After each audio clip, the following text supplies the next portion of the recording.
Hey everybody, it's Eric from epautos.com, your libertarian car guy, and the sexy thing we're looking at here is the 2020 Infiniti G70 luxury sports sedan, emphasis on sport. It's interesting to observe that in this segment, the luxury sports segment, there's not a lot of sportiness anymore. Well, at least there's not a lot of manual transmissioning anymore. The car that used to be the benchmark in this class, the BMW 3, is now automatic only. And so are almost all of the other cars. In fact, I think all of the cars in this class are automatic only now. But if you like to shift for yourself, you can still get a manual transmission in the G70. You can also get your choice of a turbocharged 2.0 liter engine or a turbocharged V6 engine, and you can get both for thousands, if not tens of thousands of dollars less than you'd pay to get something comparable in something like a BMW 3, as well as a lot of the others in this class. One of the few cars in this class that does come standard with more than a 4-cylinder engine and has more power than the G is the Infiniti Q50. However, it is automatic only. So this is a really impressive little package, I think. It is probably the most fun car to drive in the class. It's also, I think, the best value in the class. It starts around $35,000. You can get it loaded with the sport package, the manual transmission, for about $38,000. And that's a deal these days. With the V6, even loaded to the gunwales, it's only about $45,000. And if you look at the MSRPs of some of the other vehicles in this class, and in particular, look what you get for the MSRPs being asked by some of the others in this class, you will come away very, very impressed with this G70. Also, and I know I probably shouldn't say this, it is a Hyundai, at least in terms of where it comes from. It's not a rebadged Hyundai.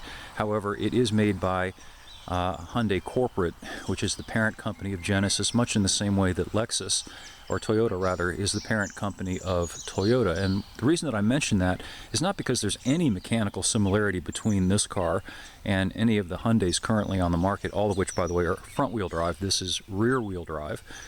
With all-wheel drive optional. But in one key respect, it does share something important with Hyundais, and that is an outstanding warranty. 5 years, 60,000 miles on the whole car, and then 10 and 100,000 on what makes the car go, which is, of course, the engine, transmission, and the peripherals. And I think that that is a very, very important thing to take into account when you're looking at a higher-end car, because higher-end cars tend to be more complicated. They tend to be higher cost to repair than run-of-the-mill cars. So that's a very, very psychologically comforting thing, I think, when you're out shopping for a vehicle. So it is a hell of a value. It is a hell of a car. It is a lot of fun to drive. Also, very luxurious to drive. Comes standard with quilted Napa leather, if you can imagine that. Has all of the bells and whistles that you'd expect to find in a car in this class.